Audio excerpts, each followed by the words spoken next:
சகோதரிகளே, தாய்மார்களே, புனிதமிக்க வெள்ளிக்கிழமையில் அல்லாஹுடைய மார்க்கத்தை கற்றுக்கொள்ள வேண்டும் என்கின்ற நல்ல நோக்கத்தோடு நாம் அனைவரும் இந்த மாநாட்டிலே கலந்து கொண்டிருக்கிறோம். அதனுடைய ஆரம்ப பகுதியாக இந்த உம்மத்தில்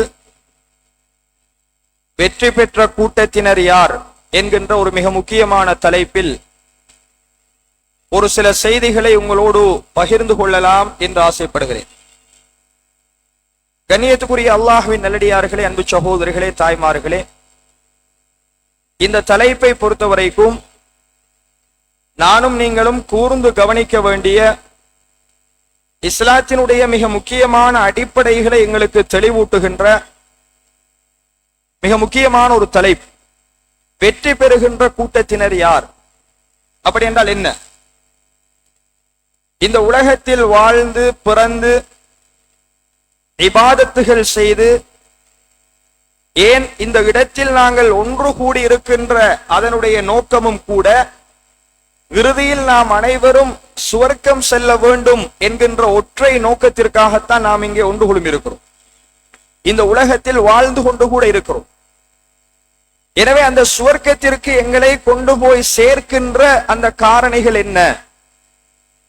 இறுதியாக வெற்றி அடைகின்ற கூட்டத்தில் நானும் நீங்களும் உள்ளடங்குவோமா இல்லையா என்பதை எங்களை நாங்கள் பரிசோதனை செய்து சீர்திருத்திக் கொள்வதற்காகத்தான் இந்த தலைப்பு தேர்ந்தெடுக்கப்பட்டிருக்கிறது. எனவேதான் கண்ணியத்துக்குரிய சகோதரர்களே, மிக ஆழமாக எங்களுடைய உள்ளங்களில் பதிய வைக்க வேண்டிய ஒரு தருணத்திலே நாங்கள் இருக்கிறோம். இந்த தலைப்பை நபிகள் நாயகம் ஸல்லல்லாஹு அலைஹி வஸல்லம் அவர்கள் சஹாபாக்களுக்கு உரை நிகழ்த்துகின்ற பொழுது ஒரு முறை சொன்னார்கள், மை யஇஷ் மின்கும் பஅதி ஸயரா இக்திலாஃபன் கஸீரா. என்னுடைய மரணத்திற்கு பின்னால் இந்த உலகத்தில் உங்களில் யாரெல்லாம் உயிரோடு இருப்பீர்களோ அவர்கள் இந்த சமூகத்தில் அதிகமான குழப்பங்களையும் பிரிவுகளையும் காண்பீர்கள் என்று சொன்னார். நபிகள் நாயகம் ஸல்லல்லாஹு அலைஹி வஸல்லம் இந்த சமூகத்தில் அதிகமான குழப்பங்கள் தோன்றும் என்று அல்லாஹ்வுடைய தூதர் அன்றே நல்லுபதேசம் செய்து சஹாபாக்களுக்கு முன்னறிவிப்பு செய்துவிட்டுத்தான் அல்லாஹ்வுடைய தூதர் அவர்கள்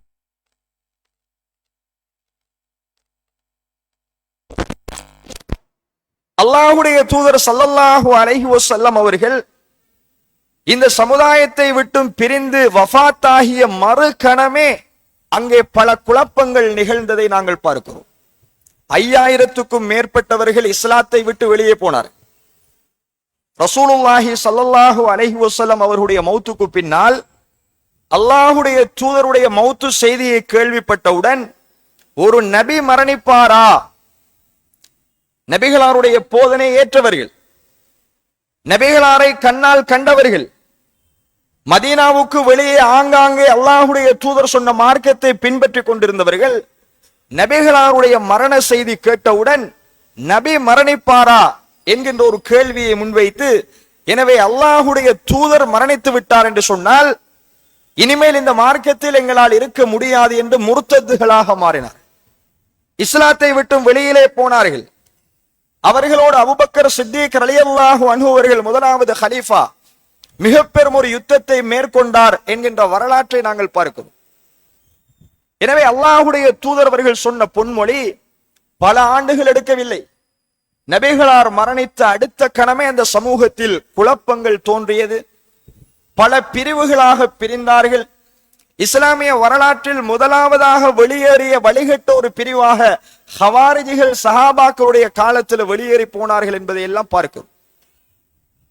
எனவே நபிகள் நாயகம் ஸல்லல்லாஹு அலைஹி வஸல்லம் அவர்கள் அன்று சொன்னார்கள், என்னுடைய உம்மத்து பல கூறுகளாக பிரிவார்கள், என்னுடைய உம்மத்து பல சமுதாயங்களாக கூறு போடப்படுவார்கள். எனவே என்னுடைய உம்மத்தில் எனக்கு பின்னால் பல குழப்பங்களை நீங்கள் எதிர்பாருங்கள், அப்படி பல குழப்பங்களை உங்களுடைய கண்களால் நீங்கள் காண்பீர்கள் என்று அல்லாஹ்வுடைய தூதர் ஸல்லல்லாஹு அலைஹி வஸல்லம் அவர்கள் சொன்ன செய்தியை நாங்கள் பார்க்கிறோம். எனவேதான் கண்ணியத்துக்குரிய சகோதரர்களை, நபிகளாருடைய அந்த வாக்கின் பிரகாரம் இன்று இந்த முஸ்லிம் உம்மத்து பல கூறுகளாக பிரிந்திருப்பதை பார்க்கிறோம். மார்க்கத்தின் பெயரால் பல குழுக்களாக ஜமாத்துகளாக நாங்கள் பிரிந்து நிற்கின்றோம். இதில் கேள்வி என்ன தெரியுமா? இந்த இத்தனை குழுக்களில், இத்தனை ஜமாத்துகளில், இத்தனை பிரிவுகளில் சுவர்க்கம் செல்கின்ற கூட்டம் யார்? இது குறித்து இஸ்லாம் எங்களுக்கு வழிகாட்டி இருக்கிறதா?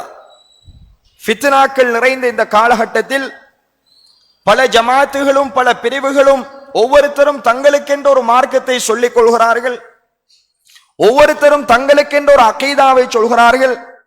ஒவ்வொருத்தரும் தங்களுக்கென்ற ஒரு ஃபிக்ஹை சொல்கிறார்கள்.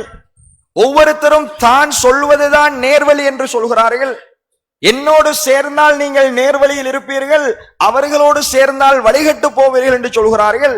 இப்படி எங்களுடைய கண்களுக்கு முன்னால் எத்தனையோ இயக்கங்கள் இருந்து கொண்டு இஸ்லாத்தின் பால் எங்களை அழைக்கிறது. இதில் நானும் நீங்களும் இருக்க வேண்டிய இயக்கம் என்ன, அல்லது நானும் நீங்களும் பின்பற்ற வேண்டிய அடிப்படைகள் என்ன என்பதை புரிய வைப்பதுதான் இந்த உரையினுடைய மிக முக்கியமான ஒரு நோக்கம். கண்ணியத்துக்குரிய சகோதரர்களே, இந்த உம்மத்து பல கூறுகளாக பிரியும் என்பதை அல்லாஹ் குர்ஆனிலே தெளிவாக பல இடங்களிலே சொல்கிறார்.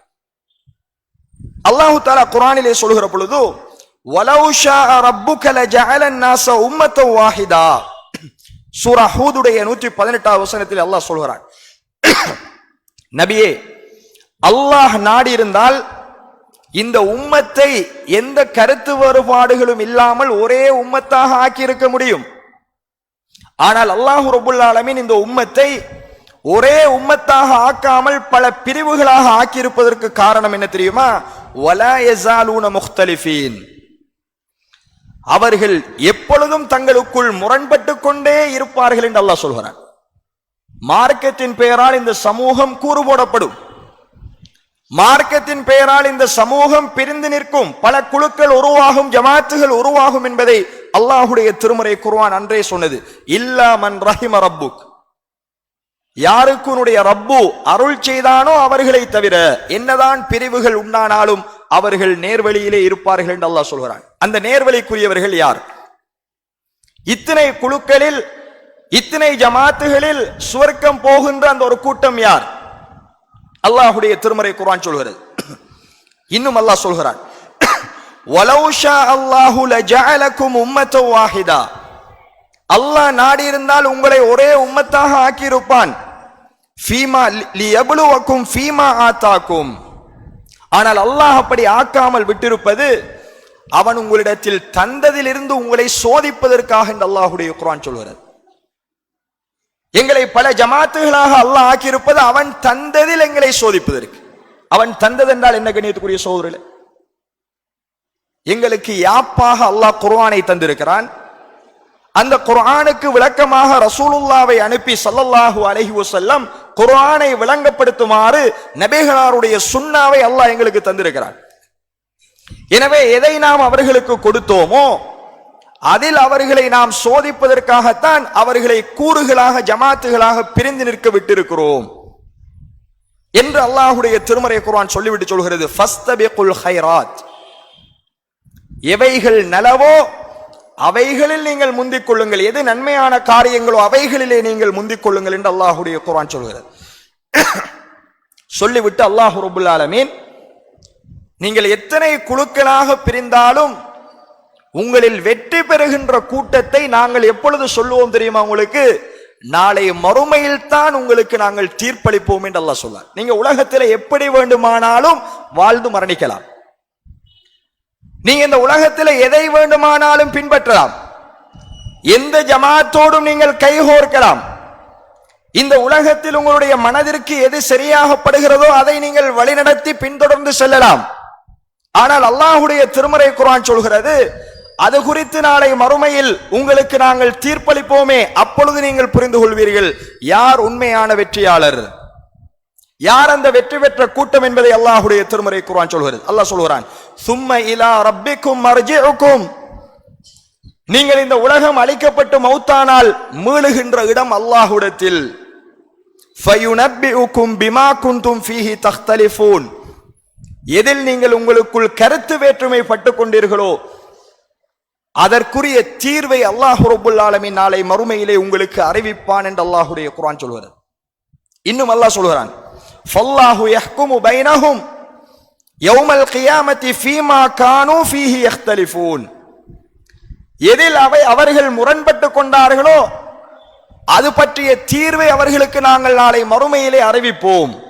எது நேரான வழி, எது உங்களை சுவர்க்கத்திற்கு அழைத்துச் செல்கின்ற கூட்டம் என்பதை உங்களுக்கு நாளை மறுமையிலே நாங்கள் தீர்ப்பளிப்போம் என்று அல்லாஹுடைய திருமறை குர்ஆன் சொல்லி காட்டுவதை நாங்கள் பார்க்கிறோம். அதனாலதான் ரசூலுல்லாஹி ஸல்லல்லாஹு அலைஹி வஸல்லம் அவர்களுக்கு அல்லாஹ் ரப்பல் ஆலமீன் கட்டளை பிறப்பிக்கிறார். நபியே, இந்த உம்மத்தை நீங்கள் எப்படி வழிநடத்தணும் தெரியுமா? எதை அவர்கள் பின்பற்ற வேண்டும் என்று அவர்களுக்கு நீங்கள் போதனை செய்ய வேண்டும் தெரியுமா? அல்லாஹ் சொல்கிறான், வ அன்ன ஹாதா ஸிராத்தி முஸ்தகீமா ஃபத்தபிஉஹு.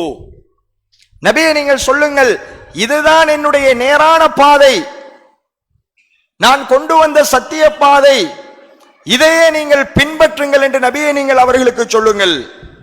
வலா தத்தபிஉ ஸுபுல ஃபதஃபர்ரக பிக்கும் அன் ஸபீலி. என்னுடைய பாதையை விட்டுவிட்டு வேறு எந்த பாதைகளையும் நீங்கள் பின்பற்ற வேண்டாம் என்று நபியை நீங்கள் சொல்லுங்கள். அல்லாஹ் சொல்கிறான், அப்படி நீங்கள் என்னுடைய வழி அல்லாத வேறு வழியை பின்பற்றினால் அது என்னுடைய வழியை விட்டும் உங்களை பிரித்து விடும் என்று அல்லாஹுடைய குர்ஆன் சொல்கிறார். நீங்கள் தடம் புரண்டு போய் விடுவீர்கள். நபிகளாருடைய சுன்னாவை நீங்கள் பின்பற்றுங்கள், இதுதான் என்னுடைய நேரான வழி, இந்த சிராத்துல் முஸ்தகீமை நீங்கள் பின்தொடருங்கள் என்று நபியை நீங்கள் சொல்லுங்கள். வேறு எந்த வழிகளையும் வேறு எந்த குழுக்களையும் நீங்கள் பின்பற்ற வேண்டாம் என்று நபியை நீங்கள் சொல்லுங்கள், அதுதான் உங்களை நேரான வழிக்கு கொண்டு செல்லும் என்று அல்லாஹுடைய குர்ஆன் சொல்கிறது. எனவே கண்ணியத்துக்குரிய சகோதரர்களே, அல்லாஹுடைய நடிகார்களே, இந்த உம்மத்து பல குழுக்களாக பிரியும். அதில் வெற்றி பெறுகின்ற கூட்டம் யார் என்பதை அல்லாஹுடைய திருமறை குர்ஆன் சொல்கிறது. நாளை மறுமையில் அல்லாஹ் அவர்களுக்கு அறிவித்துக் கொடுப்பான். இதை ரசூலுல்லாஹி ஸல்லல்லாஹு அலைஹி வஸல்லம் அவர்கள் ஒரு அழகான ஹதீஸில் எங்களுக்கு சொல்லி காட்டுறாங்க. இது மிக முக்கியமான ஒரு ஹதீஸ், நாம் தெரிந்திருக்க வேண்டிய அறிந்திருக்க வேண்டிய மிக முக்கியமான ஒரு அடிப்படையை சொல்கின்ற ஹதீஸ். ரசூலுல்லாஹி ஸல்லல்லாஹு அலைஹி வஸல்லம் அவர்கள் சொன்னார்கள், இன்ன பனி இஸ்ராயீல் இஃப்தரகு அலா 72 மில்லா. நிச்சயமாக பனு இஸ்ரவேலர்கள் யூதர்கள் 72 கூட்டமாக பிரிந்தார்கள். ரசூலுல்லாஹி ஸல்லல்லாஹு அலைஹி வஸல்லம் சொல்கிறார்கள், யூதர்கள் 72 கூட்டமாக பிரிந்தார்கள். இன்னும் ஒரு செய்தியில் 71 கூட்டமாக பிரிந்தார்கள் என்று ரசூலுல்லாஹ் சொன்னார்கள். இன்ன உம்மதி சதஃப்தரிகு அலா 73 ஃபிர்கா. நிச்சயமாக என்னுடைய உம்மத்து 73 கூட்டமாக பிரியும் என்றார்கள் அல்லாஹ்வுடைய தூதர். அல்லாஹ் குர்ஆனிலே சொன்னான் இந்த உம்மத்து பிரியும் என்று. ரசூலுல்லாஹி ஸல்லல்லாஹு அலைஹி வஸல்லம் சொல்கிறார்கள், யூதர்கள் 72 கூட்டமாக பிரிந்தார்கள், என்னுடைய உம்மத்து 73 கூட்டமாக பிரியும். சொல்லிவிட்டு ரசூலுல்லாஹ் சொன்னார்கள், குல்லுஹா ஃபின்னார் இல்லா வாஹிதா. 72 கூட்டமும் நரகத்தில், ஒரே ஒரு கூட்டத்தை தவிர, அதுதான் நான் சொன்ன வெற்றி பெற்ற கூட்டம். என்னுடைய உம்மத்து 73 கூட்டமாக பிரியும், 72 கூட்டமும் நரகத்திற்கு போகும், எல்லாமே நரகத்தில். இல்லா வாஹிதா, ஒரே ஒரு கூட்டம் மாத்திரம்தான் சுவர்க்கம் செல்லும் என்றார்கள் அல்லாஹ்வுடைய தூதர். இன்றைக்கு எத்தனையோ ஜமாத்துகள் இந்த ஹதீஸை சொல்லி ரசூலுல்லாஹி ஸல்லல்லாஹு அலைஹி வஸல்லம் அவர்கள் சொன்ன அந்த கூட்டம் நாங்க தான் என்று சொல்கிறார். ஒவ்வொருத்தரும் 73 கூட்டத்தில் சுவர்க்கம் செல்கின்ற கூட்டம் நாங்கள் தான் என்று மார்பு தட்டிக் கொள்வதை நாங்கள் பார்க்கிறோம். ஆனால் ஹதீஸ் அதோட முடியல. 73 கூட்டத்தில் 72 பேர் நரகத்திற்கு போவார்கள், ஒரு கூட்டம் தான் சுவர்க்கம் போகும் என்று ரசூலுல்லாஹ் சொல்லல. பின்னாடி அல்லாஹ்வுடைய தூதரிடத்துல சஹாபாக்கள் கேள்வி கேட்டார். என்ன கேள்வி கேட்டார்கள்? மன்ஹியே யா ரசூலல்லாஹ், அல்லாஹ்வுடைய தூதரே 72 கூட்டத்தையும் நீங்கள் எங்களுக்கு சொல்ல தேவையில்லை, ஏனென்றால் அது நரகத்திற்கு போற கூட்டம். அந்த ஒரு கூட்டம் யார் அல்லாஹ்வுடைய தூதரே? சுவர்க்கம் செல்கின்ற அந்த ஒரு கூட்டத்தார் யார்? 72 கூட்டத்தை பற்றி நாங்கள் உங்களிடத்தில் கேட்க மாட்டோம். 73ஆக பிரிந்து 72 நரகத்திற்கு போகும் என்றால் சுவர்க்கம் செல்கின்ற அந்த ஒரு கூட்டத்தை எங்களுக்கு சொல்லித் தாருங்கள் என்றார்கள் சஹாபாக்கள். அல்லாஹ்வுடைய தூதர்கள் சொல்கின்ற வார்த்தையை பாருங்கள். நபிகளாருடைய ஒவ்வொரு வார்த்தையிலும் அர்த்தம் இருக்கிறது. அல்லாஹ்வுடைய தூதர்கள் சொன்னார்கள், மா அன அலைஹில் யௌம வ அஸ்ஹாபி. நானும் என்னுடைய தோழர்களும் இன்றைய தினம் எந்த மார்க்கத்தில் எதில் இருக்கின்றோமோ அதில் இருப்பவர்கள்தான் அந்த ஒரு கூட்டம் என்றார்கள் அல்லாஹ்வுடைய தூதர் ஸல்லல்லாஹு அலைஹி வஸல்லம். நபிகளார் பயன்படுத்திய வார்த்தை என்ன? நானும் சஹாபாக்களும் எந்த மார்க்கத்தில் இருக்கிறோமோ அதை பின்பற்றினால் நீங்கள் சொர்க்கம் போகலாம் என்று சொல்லல. அப்படி பார்த்தால் சஹாபாக்களுடைய காலத்தில் பல குழப்பங்கள் வந்தது. ரசூலுல்லாஹ் சொன்ன வார்த்தை என்ன? இன்று மா அன அலைஹில் யௌம் வ அஸ்ஹாபி, இன்றைய தினம் ரசூலுல்லாஹ் உயிரோடு இருக்கிற பொழுது சொல்கிறார்கள்.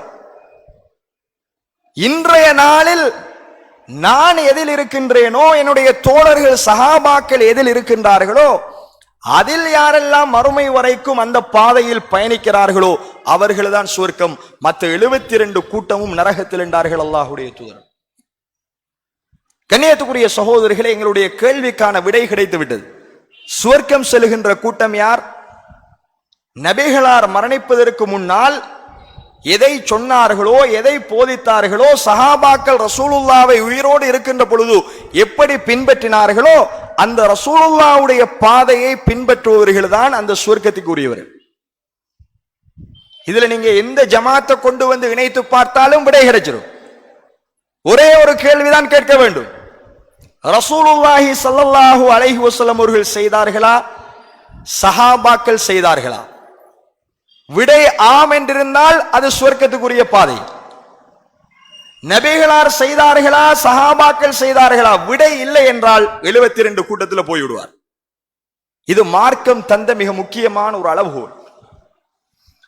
சுவர்க்கத்திற்கு செல்லுகின்ற அந்த ஒரு கூட்டத்தை, வெற்றி பெறுகின்ற அந்த ஒரு கூட்டத்தை ரசூலுல்லாஹி ஸல்லல்லாஹு அலைஹி வஸல்லம் அவர்கள் அடையாளப்படுத்துகிறார். எனவே ரசூலுல்லாஹ் உயிரோடு இருக்கும் பொழுது எதை போதித்தார்கள்? இந்த ஒட்டுமொத்த உலகமும் ஒன்று சேர்ந்து கருத்து வேறுபாடே இல்லாமல் ஏற்றுக்கொண்ட ஒரே ஒரு விடயம் என்ன? நபிகளார் போதித்தது அல் குர்ஆன் அஸ் சுன்னா. இதை தவிர வேறு எதையும் அல்லாஹ்வுடைய தூதர்கள் சஹாபாக்களுக்கு போதிக்கவும் இல்லை, அன்றைய காலத்தில் எதுவும் இருக்கவும் இல்லை. அல்லாஹ் வஹியை இறக்கினான், குர்ஆனை அல்லாஹ் கற்றுக் கொடுத்தான், அதை பிறருக்கு கற்றுக் கொடுக்குமாறு அல்லாஹ்வுடைய தூதருக்கு போதித்தான். எனவே குர்ஆனை சஹாபாக்களுக்கு படித்துக் கொடுத்தார்கள். இதுதான் இஸ்லாத்தினுடைய மூல ஆதாரம். முதலாவது மூல ஆதாரம். இரண்டாவது, அந்த குர்ஆனுடைய வசனங்களுக்கு அல்லாஹ்வுடைய தூதர்கள் தஃப்சீர் சொன்னார்கள், விளக்கம் சொன்னார்கள். குர்ஆனில் இல்லாத சட்டங்களை வஹி மூலம் சஹாபாக்களுக்கு கற்றுக் கொடுத்தார்கள்.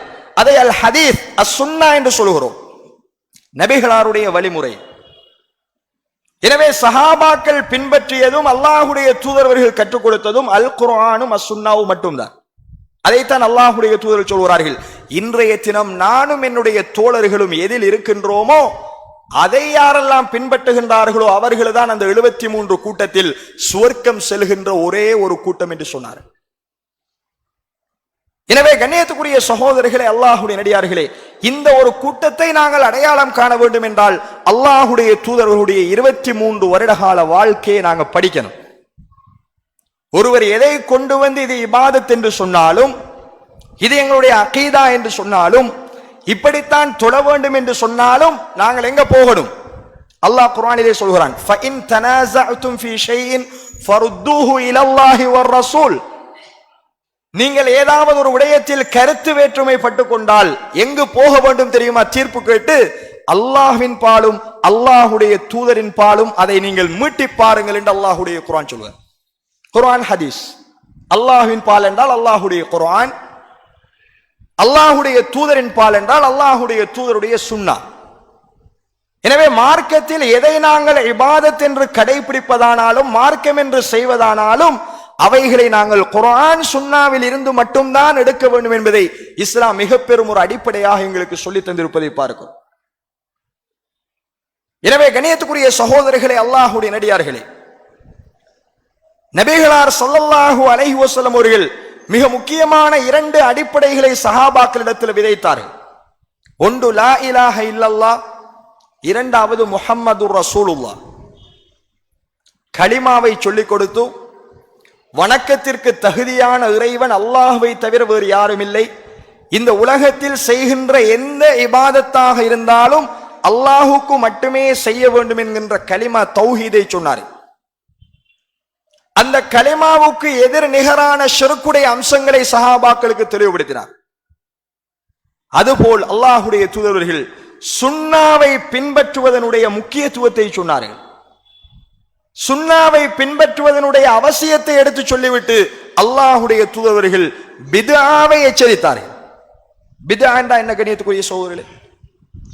நாம் தெரிந்திருக்க வேண்டிய மிக முக்கியமான ஒரு அடிப்படை, அல்லாஹுடைய தூதரவர்கள் எந்த உரை நிகழ்த்தினாலும் எந்த ஜும்மா பிரசங்கம் நிகழ்த்தினாலும் இதை சொல்லாமல் அல்லாஹுடைய தூதரவர்கள் அந்த உபதேசத்தை செய்ய மாட்டார்கள். வார்த்தைகளில் மிக உன்னதமான வார்த்தை அல்லாஹுடைய வேதம் திருக்குர்ஆன். முஹம்மதின் ஸல்லல்லாஹு அலைஹி வஸல்லம். வழிகாட்டல்களில் மிக சிறந்த வழிகாட்டுதல் அல்லாஹுடைய தூதருடைய வழிகாட்டுதல். சொல்லிவிட்டு அல்லாஹுடைய தூதர் சொன்னார்கள், வஷர்ரல் உமூரி முஹ்தஸாத்துஹா, காரியங்களில் மிக மிக கெட்டது மார்க்கத்தின் பேரால் புதுமைகளை உண்டு பண்ணுதல். வகுல்ல முஹ்தஸத்தின் பித்ஆ, ஒவ்வொரு புதுமைகளும் மார்க்கத்தில் உண்டு பண்ணப்பட்டது பித்அத்துக்கள், புதிய காரியங்கள். வகுல்ல பித்அத்தின் வலாலா, ஒவ்வொரு புதுமைகளும் வழிகேடுகள். வகுல்ல வலாலத்தின் ஃபின்னார், அந்த ஒவ்வொரு வழிகேடுகளும் நரகத்திலே என்றார். இதை சொல்லித்தான் அல்லாஹுடைய தூதர்கள் எல்லா பயானையும் சஹாபாக்களுக்கு நிகழ்த்தினார், எல்லா உரையையும் நிகழ்த்தினார். அப்ப அல்லாஹுடைய தூதர்கள் சொல்கிறார்கள், பித்அத் என்பது மார்க்கத்தில் இல்லாத ஒன்றை ஒருவர் புதிதாக உருவாக்குதல். கண்ணியத்துக்குரிய சகோதரிகளே, பித்ஆ என்பதை நாங்க தெளிவா புரியணும். ஒரு சிலர் பித்அத்தை எப்படி புரிந்து கொண்டார்கள் என்றால், நீங்களும் சேட்டு போடுகிறீர்கள் தானே, அதுவும் பித்அத். நீங்க மைக்கில் பேசுறீங்க, மைக்கும் பித்அத். இது ரசூலுல்லாஹ் காலத்தில் இருக்கலையே. ரசூலுல்லாஹ் சேட்டு போடலையே, ரசூலுல்லாஹ் மோட்டார் பைசிக்கல்ல போகலையே, அல்லாஹ்வுடைய தூதரவர்கள் பிளைட்ல போகலையே. எனவே இதுவும் புதிதாக உருவாக்கப்பட்ட பித்அத். எனவே அது கூடும் என்றால் மார்க்கத்தின் பெயரால் புதுமைகளை உண்டு பண்ணுவதும் கூடும் என்று சொல்கிறார். இது ஒரு அடிப்படையை புரியாமல் சொல்லக்கூடிய ஒரு வாதம். இந்த மைக்குக்கும் பித்அத் என்று சொல்லுவார்கள். அரபு அகராதியில் பித்அத் என்றால் புதுமை. அது மொழி ரீதியாக எந்த புதுமையும் சொல்லலாம். நீங்க புதுசா ஒரு வீடு கட்டினாலும் இது புது வீடு, பித்அத் என்று சொல்லலாம். இந்த மைக்கை நீங்க புதுசா வாங்கினாலும் இது பித்அத் என்று சொல்லலாம், மொழி ரீதியாக சொல்லலாம். ஒரு போன் வாங்குறார், இது புதுசு, பித்அத் என்று சொல்லலாம், அதை உள்ளடக்கும். ஆனால் மார்க்கத்தில் ரசூலுல்லாஹி ஸல்லல்லாஹு அலைஹி வஸல்லம் அவர்கள் சொன்ன பித்அத் என்ன? இஸ்திலாஹன் மார்க்க ரீதியான கருத்தை தான் அல்லாஹ்வுடைய தூதர்கள் சொன்ன விதத்தில் நாங்க புரியணும். புரிந்தால் இந்த கேள்வி வராது. என்ன சொன்னார்கள் அல்லாஹ்வுடைய தூதர்கள் பித்அத் என்றால்? மன் அஹ்தஸ ஃபீ அம்ரினா ஹாதா, எங்களுடைய இந்த மார்க்கத்தில் இல்லாத ஒன்றை யார் புதிதாக உருவாக்குவார். உலகத்தில் அல்ல, உலகத்தில் நீங்க மோட்டார் சைக்கிள்ல போகலாம், பிளைட்ல போகலாம், ஜீப்ல போகலாம், ஆட்டோவில் போகலாம், எந்த புதுமையிலும் போகலாம். அதை மார்க்கம் உங்களுக்கு தடுக்கல. எதை மார்க்கம் தடுக்கிறது தெரியுமா? மார்க்கத்தில் நீங்கள் ஒரு புதுமை உண்டு பண்ணினால், மன் அஹ்தஸ ஃபீ அம்ரினா ஹாதா, எங்களுடைய இந்த மார்க்கத்தில் யார் ஒருவர் இல்லாத ஒன்றை புதிதாக உருவாக்குவாரோ. அது என்ன மார்க்கத்தில் புதுசா உருவாக்குறேன்டா? இபாதத்துகள், அகீதா சார்ந்த அம்சங்கள். அல்லாஹ்வுடைய தூதரவர்கள் அல்லாஹ்வை எப்படி நம்ப வேண்டும் என்று சொன்னார்களோ அப்படி நம்பணும். அதுல உதாரணமா ஒரு நம்பிக்கையை சொல்றேன். அல்லாஹ் குர்ஆன்ல சொல்கிறான், அர் ரஹ்மானு அலல் அர்ஷிஸ்தவா, அர் ரஹ்மான் அளவற்ற அருளாளன் அரிஷின் மீது உயர்ந்து விட்டான் என்று அல்லாஹ் தான் எங்கே இருக்கிறான் என்பதை சொல்கிறான். அல்லாஹ் அரிஷில் இருக்கிறான் என்று குர்ஆன் சொல்கிறது. அல்லாஹ் அரிஷின் மீது உயர்ந்து விட்டான். இதைத்தான் அல்லாஹ்வுடைய தூதர்கள் சஹாபாக்களுக்கு சொன்னார். சஹாபாக்கள் கேட்டார்கள், யா ரசூலல்லாஹ், அல்லாஹ் அரிஷில் இருக்கிறான். அப்படியே சஹாபாக்கள் சமிஅனா வ அத்தஅனா, கேட்டோம் கட்டுப்பட்டோம். இதுதான் அகீதா, எங்களுடைய அகீதா. அல்லாஹ் அரிஷில் இருக்கிறான்.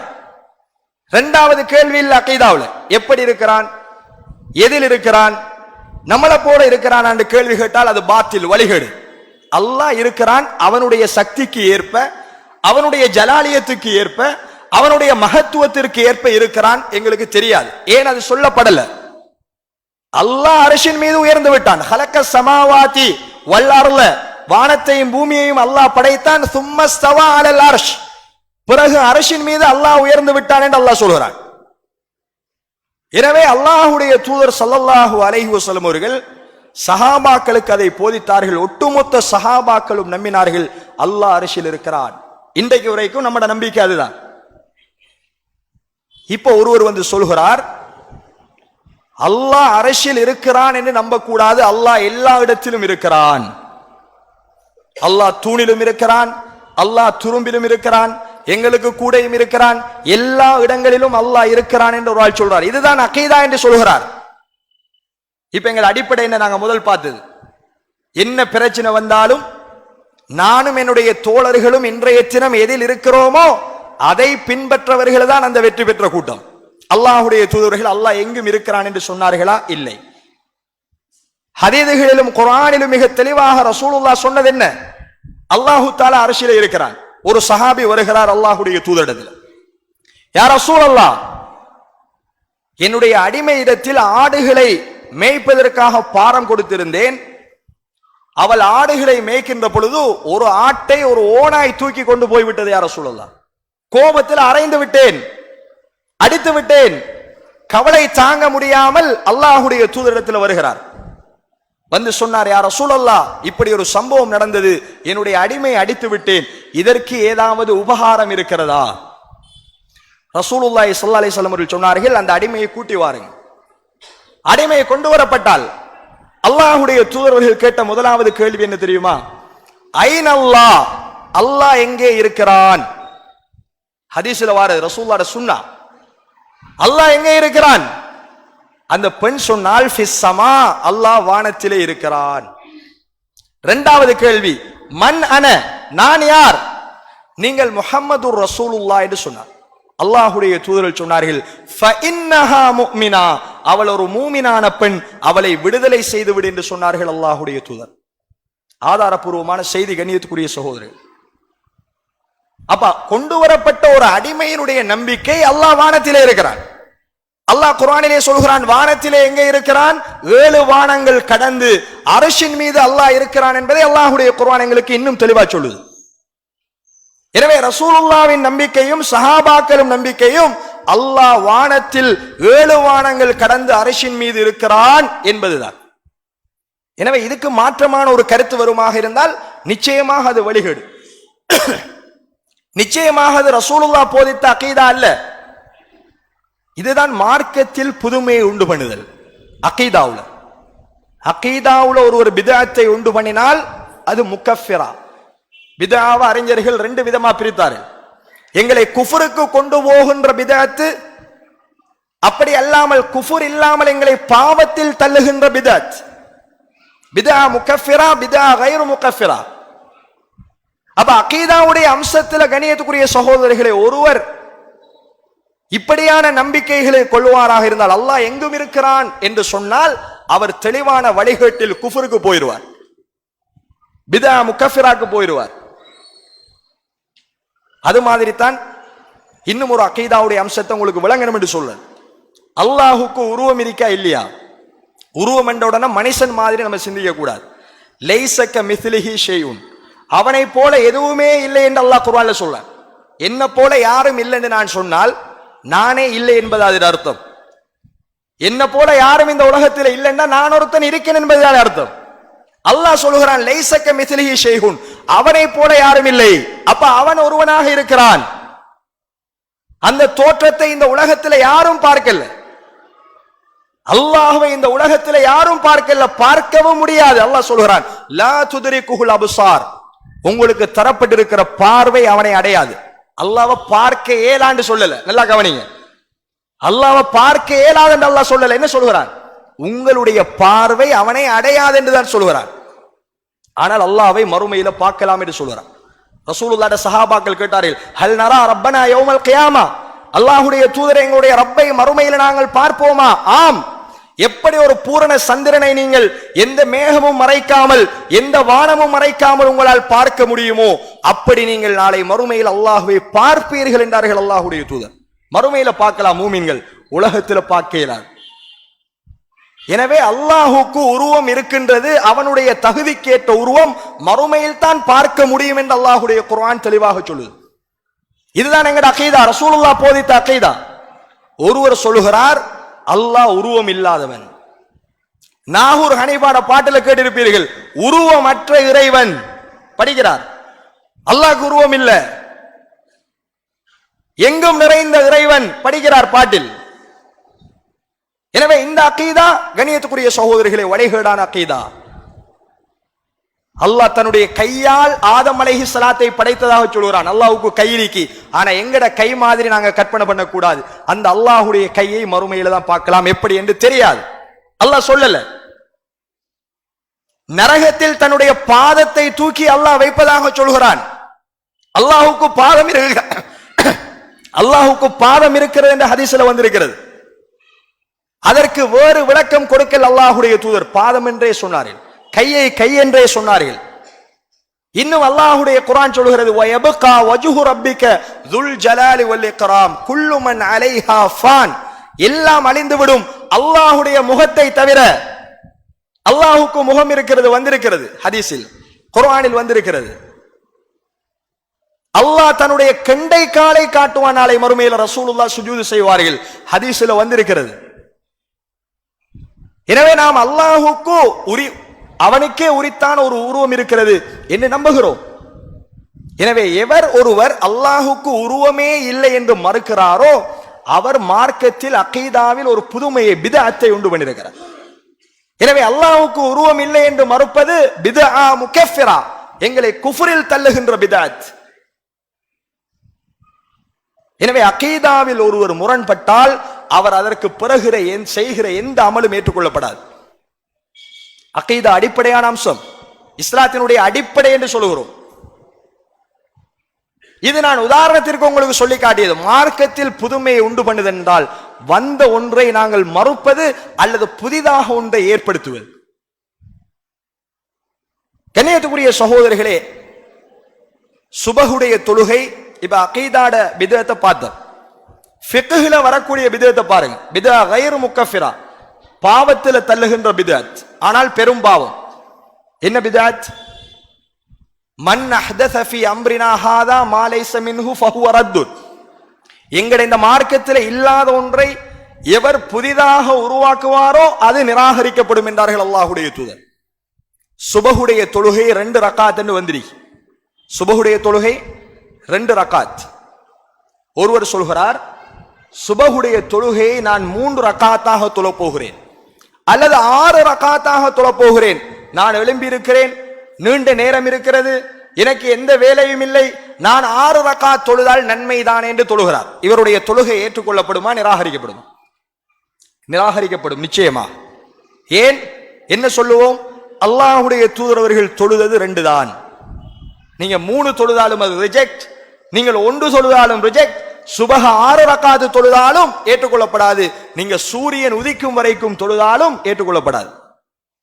மார்க்கம் சொன்னது 2, நீங்க புதிதாக உருவாக்கியது 3, 4, 6 அனைத்தும் நிராகரிக்கப்படும். பொது விதி, பொது காயிதா. இதுதான் மார்க்கத்தில் புதிதாக உண்டு பண்ணுதல். அல்லாஹ்வுடைய தூதர் ஸல்லல்லாஹு அலைஹி வஸல்லம் அவர்கள் ஐவேளை தொழுகையை எப்படி தொழுதார்கள் என்பது மிக தெளிவாக பதிவு செய்யப்படி. எந்த ஐவேளை தொழுகைக்கு பின்னாலும் அல்லாஹ்வுடைய தூதர் அவர்கள் உட்கார்ந்து துஆ ஓத, கூட்டு துஆ கேட்க, மௌமூம்கள் எல்லோரும் சேர்ந்து ஆமீன் சொன்னார்கள் என்று ஒரு ஹதீஸும் இல்லை. அல்லாஹ்வுடைய தூதர் அவர்கள் தொழுவார்கள், சும்மன் சரஃப, தொழுதால் தொழுது முடிந்தவுடன் அல்லாஹ்வுடைய தூதர்கள் வீட்டுக்குள்ள போயிடுவாங்க. மக்களுக்கு ஏதாவது உபதேசம் செய்ய நினைத்தால் அல்லாஹ்வுடைய தூதர் அவர்கள் மக்களை பார்த்து திரும்பி உட்கார்ந்து மக்களுக்கு அல்லாஹ்வுடைய தூதர் அவர்கள் உபதேசம் செய்வார்கள் என்று பார்க்கிறோம். எந்த ஒரு ஹதீஸிலும் அல்லாஹ்வுடைய தூதர் அவர்கள் தொழுகைக்கு பின்னால், ஐவேளை தொழுகைக்கு பின்னால் கூட்டாக பிரார்த்தித்தார்கள், சஹாபாக்கள் ஆமீன் சொன்னார்கள் என்று இல்லை. ஆனால் இன்று புதிதாக அப்படி ஒரு துஆ உருவாக்கப்பட்டிருக்கிறது. எனவே இது பித்ஆவா சுன்னாவா? நபிகளாருடைய வாழ்க்கையில பார்க்கிறோம் இல்லை. மா அன அலைஹில் யௌம் வ அஸ்ஹாபி நானும் என்னுடைய தோழர்களும் இன்று எதில் இருக்கிறோமோ அதை பின்பற்றினால் தான் நீங்களும் வெற்றி பெறுகின்ற அந்த ஒரு கூட்டம் என்றார்களே ரசூலுல்லாஹ். அந்த கூட்டத்துடைய சஹாபாக்களுடைய வாழ்க்கையில் இது இருக்கல்ல, நபிகளாருடைய சுன்னாவில் இருக்கல்ல. எனவே இது புதிதாக உருவாக்கப்பட்டது. எனவே இது பித்அத். மீலாதுன் நபி விழா, நபிகளாருடைய பர்த்டே கொண்டாடுவது, இது எப்படி பார்க்கிற பித்அத்தா சுன்னத்தாண்டு? நபிகளாருடைய சுன்னாவிலே பார்க்கிறோம். 40 வருடங்கள் நபித்துவ வாழ்க்கைக்கு முன்னாடி, 23 வருடங்கள் நபித்துவ வாழ்க்கைக்கு பின்னாடி, மக்காவுல 13 வருடங்கள், மதீனாவுல 10 வருடங்கள், இந்த 63 வருடகால வாழ்க்கையில் ஒரு தடவையாவது அல்லாஹுடைய தூதரவர்கள் தனக்கு மீலாது நபி விழா கொண்டாடினார்களா என்றால் ஒரு ஆதாரம் இல்லை. கொண்டாடக்கூடிய நாமும் ஏற்றுக்கொள்கிறோம், ரசூலுல்லாஹ் கொண்டாடல்ல. சஹாபாக்கள் அபூபக்கர், உமர், உஸ்மான், அலி ரலியல்லாஹு அன்ஹு அவர்கள் கிட்டத்தட்ட 26 வருட ஆட்சி. யாராவது ஒருவர் கொண்டாடினாரா? இல்லை. அதற்கு பின்வந்த மிக பெரும் இமாம்கள், இமாம் ஷாஃபி ரஹிமஹுல்லாஹ், ஷாஃபி மதுஹப் என்று சொல்கிறோம், அவர் கொண்டாடவில்லை. இமாம் மாலிக் ரஹிமஹுல்லாஹ் அவர் கொண்டாடவில்லை. இமாம் அஹ்மத் இப்னு ஹம்பல் ரஹிமஹுல்லாஹ் அவர் கொண்டாடவில்லை. இமாம் ஷாஃபி ஹனஃபி இமாம் அவரும் கொண்டாடவில்லை. 4 மதுஹபுடைய அறிஞர்களும் கொண்டாடல். பின்னாடி வந்த அறிஞர்கள் இமாம் புகாரி, இமாம் முஸ்லிம், இப்னு மாஜா, நசாயி, இமாம் திர்மிதி யாரும் கொண்டாடல. சிறந்த நூற்றாண்டவர்கள் என்று ரசூலுல்லாஹ் 3 நூற்றாண்டை சொன்னார்கள். கைருல் குரூனி கர்னி சும்மல்லதீன யலூனஹும் சும்மல்லதீன யலூனஹும். சிறந்த நூற்றாண்டவர்கள் என்னுடைய சஹாபாக்கள், 2வது தாபீன்கள், 3வது தபவு தாபீன்கள். இந்த 3 நூற்றாண்டிலும் இந்த மீலாதுன் நபி விழா கொண்டாடுவது இருக்கல்ல. எனவே இது ரசூலுல்லாஹ்வுடைய சுன்னாவா பித்ஆவா? ரசூலுல்லாஹ்வுடைய சுன்னத்திலே இல்லை என்றால் அது அடுத்த கட்டம் பித்அத். மார்க்கத்தின் பெயரால் புதிதாக உண்டு பண்ணப்பட்டது. ரசூலுல்லாவை நேசிப்பது தப்பா? அல்லாஹுடைய தூதரை நாங்கள் நேசித்து ஒரு மீலாது விழா கொண்டாடுவதை எப்படி தவறு என்று சொல்வீர்கள்? கண்ணியத்துக்குரிய சகோதரிகளே, அல்லாஹுடைய தூதரை நேசிப்பதற்கு மீலாது கொண்டாட சொல்லி அல்லாஹுடைய தூதர் சொல்லல. அல்லாஹுடைய தூதரை நேசிப்பதாக இருந்தால் அல்லாஹுடைய தூதர் சொன்ன வழியில் அல்லாஹுடைய தூதர் அவர்களை நேசிக்கவர். நபிகளார் கொண்டு வந்த குர்ஆனிலும் இல்லை, நபிகளாருடைய வாழ்க்கை வழிமுறையிலும் இல்லை. 2லும் இல்லை என்றால் அது 72 கூட்டத்தில் சேருமா அல்லது சொர்க்கம் போகிற ஒரு கூட்டத்தில் சேருமா? சிந்திச்சு பாருங்க. அதான் அளவுகோல். ரசூலுல்லாஹ்வுடைய அளவுகோல் அதுதான். நீங்க எதை இந்த மார்க்கத்தின் பெயரால் உருவாக்கினாலும் அதை நாங்கள் கொண்டு போய் நிறுத்த வேண்டியது குர்ஆனில் இருக்கிறதா ஹதீஸில் இருக்கிறதா? சஹாபாக்கள் செய்திருக்கிறார்களா? குர்ஆனிலும் இல்லை, ஹதீஸிலும் இல்லை, சஹாபாக்களும் அதை செய்யவில்லை என்றால் கண்ணியத்துக்குரிய சகோதரர்களே, அதற்கு நாம் என்ன காரணம் சொன்னாலும் அது மார்க்கத்தில் எடுக்கப்படாது, தூக்கி வீசப்படும். இப்படி எத்தனை உதாரணங்களை வேண்டுமானால் நமது சமூகத்தில் நீங்க பார்க்கலாம். எதை கொண்டு வந்து நீங்கள் பொருத்தி பார்த்தாலும் அது சுன்னாவில் பொருந்தினால் சுவர்க்கம் போகிற கூட்டம், அது பித்அத்தில் பொருந்தினால் அது நரகம் போகிற கூட்டம். எவ்வளவு தெளிவாக இந்த மார்க்கம் அடிப்படைகளை எங்களுக்கு சொல்லி தந்திருக்கு, எவ்வளவு தெளிவான அடிப்படைகளை இந்த மார்க்கம் எங்களுக்கு போதித்திருக்கிறது என்பதை கண்ணியத்துக்குரிய சகோதரிகளே, அல்லாஹ்வுடைய நடிகார்களே, நானும் நீங்களும் புரிந்து கொள்ள கடமைப்பட்டிருக்கிறோம். இமாம் மாலிக் ரஹிமஹுல்லாஹ் அவர்களிடத்தில் சில சம்பவங்கள் நடந்தது. மாலிக் ரஹிமஹுல்லாஹ் அவர்கள் சொல்கிறார்கள் ஒரு செய்தியில், மிக முக்கியமான ஒரு செய்தி. மன் இப்ததஅ ஃபில் இஸ்லாமி பித்அத்தன் யராஹா ஹஸனா. யார் ஒருவர் இந்த மார்க்கத்தில் ஒரு பித்அத்தை உண்டாக்கி ஒரு புதுமையை நுழைவித்து அது நல்லதுதானே என்று கருதுகிறாரோ, ஃபகத் ஸஅம அன்ன முஹம்மதன் ஹான ரிஸாலா. அவர் என்ன உறுதி கொள்கிறார் தெரியுமா? இந்த முஹம்மது ஸல்லல்லாஹு அலைஹி வஸல்லம் அவர்கள் தன்னுடைய தூதுத்துவ பணியில் மோசடி செய்து விட்டார் என்று எண்ணுகிறார். உண்மையும் அதுதானே. ரசூலுல்லாஹ் காட்டாத ஒன்றை நாம் புதிதாக உருவாக்கினால் நபிகளார் மறைத்து விட்டு போனதை நாங்கள் உயிர்ப்பிக்கிறோம் என்பதுதான் அதனுடைய அர்த்தம். அவ மாலிக் ரஹிமஹுல்லாஹ் அவர்கள் தெளிவாக சொன்னார்கள், இஸ்லாத்தில் ஒருவர் ஒன்றை புதிதாக உருவாக்கி இதுதான் மார்க்கம், இதுதான் அழகானது என்று ஒருவர் அதை கருதினால் அவர் முஹம்மது ஸல்லல்லாஹு அலைஹி வஸல்லம் அவர்கள் இந்த மார்க்கத்தில் மோசடி செய்துவிட்டு போய்விட்டார் என்று எண்ணுவதற்கு அது சமம் என்று சொன்னார்கள். கண்ணியத்துக்குரிய சகோதரர்களே, அந்த அளவுக்கு பித்அத் மிக பெரும் பாவம். ரசூலுல்லாஹ் சொன்னார்கள், ஈயாக்கும் வ முஹ்தஸாத்தில் உமூர். மார்க்கத்தில் புதுமைகளை உண்டு பண்ணுவதை விட்டு உங்களை நான் எச்சரிக்கிறேன். இன்னா அத்தைனாக்கல் கௌசர். நபியே, கௌசர் என்கின்ற நீர் தடாகத்தை உங்களுக்கு நாம் தந்திருக்கிறோம். நாளை மறுமையில சூரியன் ஒரு மைலுக்கு அப்பால் கொண்டு வந்து நிறுத்தப்படுமா? அல்லாஹுடைய தூதர் சொன்னார்கள். மனிதர்கள் எல்லாம் சூரிய வெப்பத்தில் வியர்வையில மூழ்கடிக்கப்படுவார்கள். சிலர் கண்டை கால் வரை, சிலர் முட்டுக்கால் வரை, சிலர் நெஞ்சு பகுதி வரை, சிலர் தன்னுடைய வாய் வரைக்கும் வியர்வையில் மூழ்கடிக்கப்படுவார்கள். அவர்கள் செய்த பாவத்துக்கு ஏற்ப. ஓடி ஒதுங்குவதற்கு எந்த மரமும் இருக்காது, ஓடி போய் பாய்வதற்கு எந்த ஆறும் இருக்காது, குடிப்பதற்கு எந்த தண்ணீரும் இருக்காது. கடும் வியர்வையில மனித சமுதாயம் மூழ்கி இருக்கிற சந்தர்ப்பத்தில் அல்லாஹு தஆலா ரசூலுல்லாஹி ஸல்லல்லாஹு அலைஹி வஸல்லம் அவருடைய உம்மத்துக்கு ஸ்பெஷலாக ஒரு கௌசர் தடாகத்தை நாளை மறுமையில கொடுப்பான். ரசூலுல்லாஹி ஸல்லல்லாஹு அலைஹி வஸல்லம் அவர்கள் அந்த கௌசர் தடாகத்தில் நின்று கொண்டு தன்னுடைய உம்மத்திற்கு தன்னுடைய கையால் தண்ணீர் புகட்டுவார்கள். தன்னுடைய உம்மத்துக்கு தன்னுடைய கையால் அல்லாஹுடைய தூதரவர்கள் தண்ணீர் போட்டுவார்கள். அல்லாஹுடைய தூதரிடத்துல இந்த உம்மத்து போய் ஒவ்வொருத்தராக தண்ணீர் குடித்துக் கொண்டிருக்கிற பொழுது ஒரு சிலரை மலக்குமார்கள் தடுத்து நிறுத்துவார்களாம். ஒரு சிலரை மலக்குமார்கள் தடுத்து நிறுத்துவார்களாம். அப்பொழுது ரசூலுல்லாஹி ஸல்லல்லாஹு அலைஹி வஸல்லம் சொல்வார்கள், உஸைஹாபி உஸைஹாபி, அவர்களுடைய தோழர்கள் என்னுடைய தோழர்கள் என்பார்கள் அல்லாஹ்வுடைய தூதர்கள். அப்பொழுது மலக்குமார்கள் சொல்லுகிற பதில் என்ன தெரியுமா? வாங்க முடியும்.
எனவே கணியத்துக்குரிய சகோதரர்களே, நாளை மறுமையில் கௌசர் தடாகத்தில் நீர் குடிக்க வருகின்ற நபிகளாருடைய உம்மத்தை மலக்குமார்கள் ஒரு சிலரை தடுத்து நிறுத்துவார்கள். அப்பொழுது அல்லாஹுடைய தூதர்கள் சொல்வார்கள், இவர்களும் என்னுடைய உம்மத்து, ஏன் இவர்களை தடுக்கிறீர்கள்? அப்பொழுது அல்லாஹுடைய தூதர்கள் சொல்லப்படுகிற பதில் என்ன தெரியுமா? நபியே, லா ததிரி இன்னக லா ததிரி மா அஹ்தஸு பஅதக், நீங்கள் மரணித்ததற்கு பின்னால் இந்த மார்க்கத்தில் இவர்கள் என்னென்ன புதுமைகளை உண்டு பண்ணினார்கள் என்பது உங்களுக்கு தெரியாது. அந்த அளவுக்கு இந்த மார்க்கத்தில் இவர்கள் பிதஅத்துகளை உண்டு பண்ணியவர்கள். அதனால் தான் இவர்களை உங்களுடைய கையால் தண்ணீர் பருக விடாமல் நாங்கள் தடுக்கின்றோம் என்று மலக்குமார்கள் சொல்வார்கள். இதை கேட்டவுடன் ரசூலுல்லாஹி ஸல்லல்லாஹு அலைஹி வஸல்லம் அப்படியா, அவர்களை இன்னும் தூரமாக்குங்கள், இன்னும் தூரமாக்குங்கள் என்று அல்லாஹ்வுடைய தூதரவர்கள் எச்சரிக்கை செய்வார்கள் என்கிற செய்தியை நாங்கள் புகாரியில் ஆதாரப்பூர்வமாக பார்க்கிறோம். எனவே இந்த மார்க்கத்தில் ஒருவர் புதுமையை உண்டு பண்ணினால் அது மிக பெரும் பாவம். நாளை மறுமையில் அவர் அல்லாஹுடைய தூதருடைய கையால் தண்ணீர் குடிக்கின்ற அந்த கௌசர் தடாகத்தில் தண்ணீர் குடிக்கின்ற பாக்கியத்தை இழந்து விடுவார். அந்த அளவுக்கு இந்த மார்க்கம் பிதஅத்தை எங்களுக்கு எச்சரிக்கிறது. அல்லாஹுடைய தூதர் அவர்கள் ஒவ்வொரு உரையிலும் இந்த சமுதாயத்திற்கு எச்சரித்தார். எனவே நாம் இந்த உலகத்தில் வாழுகின்ற காலப்பகுதியில் எதை இபாதத் என்று செய்தாலும் நன்றாக புரிந்து கொள்ளுங்கள். மன் அமில அமலன், யார் ஒருவர் ஒரு அமலை செய்கின்றாரோ, ஒரு காரியத்தை செய்கின்றாரோ, லைஸ அலைஹி அம்ருனா, அந்த அமலுக்கு எங்களுடைய அதிகாரம் இல்லை என்றால், எங்களுடைய கட்டளை இல்லை என்றால் ஃபஹுவ ரத்துன், அது நிராகரிக்கப்படும், அது ஏற்றுக்கொள்ளப்படாது என்றார்கள் அல்லாஹ்வுடைய தூதர் ஸல்லல்லாஹு அலைஹி வஸல்லம். இதான் அடிப்படை. என்ன இபாதத்தை கண்டுபிடித்தாலும், என்ன இபாதத்தை உருவாக்கினாலும் குர்ஆனில் உள்ளதா, ஹதீஸில் உள்ளதா, சஹாபாக்கள் செய்தார்களா, இந்த மூன்று அடிப்படைகளையும் நாங்கள் பார்க்கிறோம். குர்ஆனிலும் இல்லை, ஹதீஸிலும் இல்லை, சஹாபாக்களும் தங்களுடைய வாழ்க்கையில் எடுத்து நடக்கல பின்பற்றவில்லை என்றால் நிச்சயமாக அது சுன்னா அல்ல, அது பிதா, அது நரகத்திற்கு எங்களை கொண்டு போவது. நபிகளாருடைய சுன்னா தான் எங்களை சுவர்க்கத்தை நோக்கி வழிகாட்டுவது என்பதை நாங்கள் மறந்துவிடக் கூடாது. எனவேதான் ரசூலுல்லாஹி ஸல்லல்லாஹு அலைஹி வஸல்லம் அவர்கள் பிதஅத்தை இந்த சமுதாயத்திற்கு கடுமையாக எச்சரித்த ஒரு பாவம். அதை நல்ல பிதஅத் என்று சொல்ல முடியாது. சிலர் சொல்லுவார்கள் அது பிதஅத் தான், ஆனால் நல்ல பிதஅத். அதற்கு ஒரு ஹதீஸ் ஆதாரம். என்ன ஆதாரம்? மன் சன்ன ஃபில் இஸ்லாமி சுன்னத்தன், யார் இஸ்லாத்தில் ஒரு சுன்னாவை உருவாக்குகிறாரோ அதை பின்பற்றுபவரின் கூலி அவருக்கும் குறையாமல் அப்படியே கிடைக்கும். யார் ஒரு பாவத்தை இந்த மார்க்கத்தில் உண்டு பண்ணுவாரோ அவர் அந்த பாவத்தை வழிகாட்டியவர் எதை பின்பற்றுகிறாரோ அந்த பாவம் அவருக்கு ஒன்றும் குறையாம கிடைக்கும். எனவே ரசூலுல்லாஹ் ஹதீஸ்ல சொல்லியிருக்கிறார்கள், ஒரு சுன்னத்தை புதுசா உருவாக்கலாம். நஊது பில்லாஹி மின்ஹா. இந்த ஹதீஸோட விளக்கமே அதல்ல. மன் சன்ன ஃபில் இஸ்லாமி சுன்னத்தன், இன்னும் பல வார்த்தைகளில் அந்த ஹதீஸ் வருகிறது. இஸ்லாத்தில் ஒரு சுன்னத்தை உருவாக்குதல் என்றால் புதுசா உருவாக்குவதல்ல, ரசூலுல்லாஹ் சொன்ன சுன்னாவை ஹயாத்தாக்குதல், ஒரு நன்மைக்கு வழிகாட்டுதல். தொழாத ஒருவரை நாங்கள் தொழ வைத்தல் இஸ்லாத்தில் உள்ளதற்கு வழிகாட்டுகிறோம். அப்படி பார்த்தா ரசூலுல்லாஹ்வே வந்திருக்க தேவையில்லை. நம்மளா புதுசா சுன்னத்தை உருவாக்கலாம் என்றால் அல்லாஹ்வுடைய தூதர்கள் 23 வருட காலங்கள் இந்த மார்க்கத்தை பிரச்சாரம் செய்திருக்க தேவையில்லை. நினைத்தால் போல் உங்களுக்கு ஏத்த மாதிரி உருவாக்கி கொள்ளுங்கள் என்று சொல்லிவிட்டு போயிருக்கலாம். அப்ப இஸ்லாத்தில் ஒரு அமலை உருவாக்குதல் என்பது கண்ணியத்துக்குரிய சகோதரர்கள், அது உருவாக்குதல் அல்ல. அதனுடைய அர்த்தம் மார்க்கம் சொன்ன ஒரு அமலுக்கு வழிகாட்டுதல். தஹஜ்ஜத் தொழாத ஒருவரை தொழ வைத்தல், அவர் தொழும் காலம் எல்லாம் அந்த நன்மை வழிகாட்டியவருக்கு வரும். பாவத்தை உருவாக்கலாமா? இஸ்லாம் தடுத்த ஹராமான ஒன்றை ஒருவருக்கு போதித்தல், அவர் அந்த ஹராத்தை செய்தால் அந்த கூலி அப்படியே குறையாமல் வரும் என்பதுதான் இந்த ஹதீஸுடைய அர்த்தமே அல்லாமல் மார்க்கத்தில் புதுசாக உண்டு பண்ணுவதற்கு இது ஆதாரம் அல்ல. அதைத்தான் இஸ்லாம் தடுத்து விட்டது. மார்க்கத்தில் புதிதாக ஒன்றை ஒருவர் உருவாக்கினால் அது நிராகரிக்கப்படும், பொது விதி. எனவே கண்ணியத்துக்குரிய சகோதரர்களே, இப்படி நான் சொன்ன அடிப்படையை நாம் புரிந்து இந்த மார்க்கத்தின் பெயரால் இன்றைக்கு எத்தனையோ பிதஅத்துகளை பார்க்கிறோம். கத்தம், ஃபாத்திஹா, கூட்டு திக்ர், வெள்ளிக்கிழமையானால் ராத்திபு, தரைக்காக்கல், இப்படி எத்தனையோ தர்கா வழிபாடு. இது எதுவுமே அல்லாஹ்வுடைய தூதருடைய வாழ்க்கையில் இருக்கல, ரசூலுல்லாஹ் போதிக்கல, அல்லாஹ்வுடைய தூதருடைய சஹாபாக்கள் செய்யவில்லையா? 72 கூட்டத்துக்கு அது போய்விடும். ஒரு கூட்டம் சுவர்க்கம் போகிற கூட்டம் யார்? குர்ஆனையும் சுன்னாவையும் நபிகளாருடைய சுன்னாவையும் அடியொட்டி அதை எந்த ஒரு அணுகளவும் பிசகாமல் பின்பற்றுகிற கூட்டத்தார் தான் சுவர்க்கம் நுழைவார்கள் என்பதை ரசூலுல்லாஹி ஸல்லல்லாஹு அலைஹி வஸல்லம் சொன்னார்கள். எனவே இந்த உம்மத்தில் பல குழுக்கள் உருவாகும். என்னுடைய மௌத்துக்கு பின்னால் பல பிரிவுகளை நீங்கள் சந்திப்பீர்கள், பல குழப்பங்களை சந்திப்பீர்கள். அப்பொழுது நீங்கள் என்னுடைய சுன்னாவையும் நான் கொண்டு வந்த இந்த மார்க்கத்தையும் அல்லாஹ்வுடைய வேதத்தையும் கடவாய் பற்களால் இறுக பற்றி பிடித்துக் கொள்ளுங்கள். என்னுடைய சுன்னாவையும் ஹுலஃபாஉர் ராஷிதீன்களுடைய சுன்னாவையும் இறுக பற்றி பிடித்துக் கொள்ளுங்கள் என்று அல்லாஹ்வுடைய தூதர்கள் எங்களுக்கு உபதேசித்தார். எனவே இந்த மார்க்கத்தில் குர்ஆனும் சுன்னாவும் மட்டும்தான் எங்களுடைய ஆதாரம். அது அல்லாத அத்தனைகளும் பிதஅத்துகள், மார்க்கத்தின் பெயரால் புதுமையாக உண்டு பண்ணப்பட்டவைகள் என்கின்ற அடிப்படைகளை புரிந்து இந்த உலகத்தில் வாழ்ந்து நானும் நீங்களும் சுவர்க்கம் போகின்ற அந்த ஒரு கூட்டத்தில் சேர்வதற்கு எல்லாம் வல்ல அல்லாஹு தஆலா எனக்கும் உங்களுக்கும் துணை புரிவானாக. கண்ணியத்துக்குரிய சகோதரர்களை, இஷாவுடைய தொழுகைக்காக உது இல்லாத சகோதரர்கள் அவசரமாக உது செய்து கொண்டு வாங்க. மேல் மாடியிலும் பாத்ரூம் இருக்கிறது, உது செய்வதற்கான ஏற்பாடுகள் இருக்கிறது. எனவே கீழே கிரவுடாக இருந்தால் மேலே இருக்கின்ற பாத்ரூமை யூஸ் பண்ணி உது செய்து கொள்ளுங்கள் அவசரமாக. இன்ஷா அல்லாஹ் இன்னும் 5 நிமிடங்களில் இஷா தொழுகை நடைபெறும். இஷா தொழுகையை தொடர்ந்து எங்களுடைய 2வது பயான் நிகழ்ச்சி நடக்கும். அஸ்ஸலாமு அலைக்கும்.